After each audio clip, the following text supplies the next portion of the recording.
सिधै कुरा हो नि त। हेर यस्तो गिर्दैन रहेछ तपाईँहरू चाहिँ।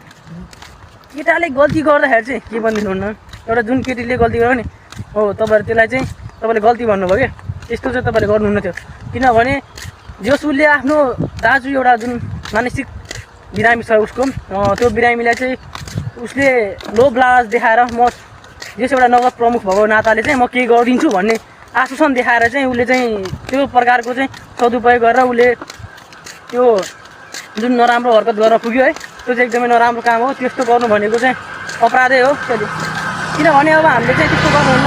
अब अटो पनि के हो बिचमा हजाएर ल ठिक छ, त्यस्तो चाहिँ गर्नुहुन्न। किनभने अब हाम्रो चाहिँ एउटा मेयर जस्तो मान पदमा बसेको मान्छेले त्यस्तो हरकत गर्दाखेरि सुहाउँदैन भने अब त्यस्तो गर्नु चाहिँ नहुनु पऱ्यो। त्यही पनि अब एउटा नाबालिकालाई त्यस्तो गर्दाखेरि चाहिँ 16 वर्षको नामै सिन्धुली 16 राखिदिएको छ फेरि, त्यस्तो भएको छ। अब त्यो अब एकदमै नराम्रो काम हो, त्यस्तो गर्नुहुन्न थियो होइन जीवनलाई।